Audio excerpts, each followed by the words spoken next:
வாடகை எங்கே சேச்சி? இன்னும் டேட் என்னன்னு தெரியுமோ? ഇന്ന് 10 ഡേറ്റ്. 1-ാം തീയതിയിൽ കൊടുക്കേണ്ട വാടക തന്നില്ല. എന്തേ ആ പൈസ? ചേട്ടൻ ഇവിടെ ഇല്ല, വരുമ്പോ തരാം. അത് പറഞ്ഞാൽ പറ്റില്ല. എനിക്ക് വാടക കൃത്യമായിട്ട് കിട്ടണം. നാണേ എനിക്ക് ദേഷ്യം വന്നു കഴിഞ്ഞാൽ പ്രാന്തൻ. എനിക്ക് ഇന്ന് തന്നെ ഇപ്പം വേണം, വാടക വേണം. എന്റെ ഇപ്പൊ പൈസ ഒന്നുമില്ല, ചേട്ടൻ വന്നാലേ ഉള്ളൂ. എന്നാ പിന്നെ ചേട്ടൻ വരുന്നുണ്ടോ വരെ ഞാൻ ഇവിടെ താമസിക്കേണ്ട. എനിക്ക് ഞാൻ ഒരു കാര്യം ഞാൻ പറയാം. എനിക്ക് ദേഷ്യം വന്നു കഴിഞ്ഞാൽ ഞാൻ പ്രാന്തൻ. എൻ്റെ ചേട്ടൻ ആരാന്ന് നിങ്ങൾക്കറിയാമോ? പറഞ്ഞാൽ മനസ്സിലാകത്തില്ല. ഞാൻ ഒരു ഡയലോഗ് പറയും. നാട്ടുകാരുടെ കടക്ക് തീ പിടിച്ചു, ഓടി പറഞ്ഞേ നാട്ടുകാരുടെ കടക്ക് തീ പിടിച്ചു. മനസ്സിലായോ?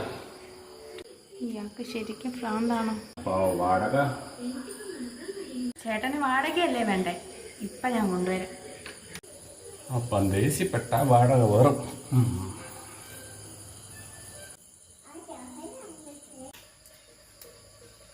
തന്നേക്കെ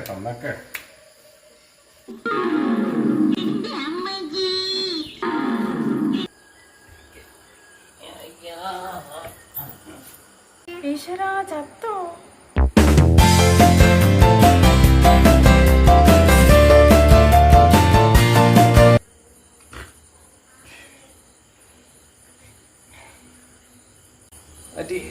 ടീച്ചർ, ഞാൻ ഹോംവർക്ക് ചെയ്തില്ല ടീച്ചർ.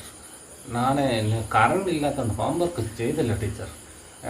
എന്നെ അടിക്കില്ല ടീച്ചറെ. ദേഷ്യം വന്നാൽ ഭ്രാന്താകുമെന്ന് പറഞ്ഞിട്ട് ശരിക്കും ഭ്രാന്തായോ?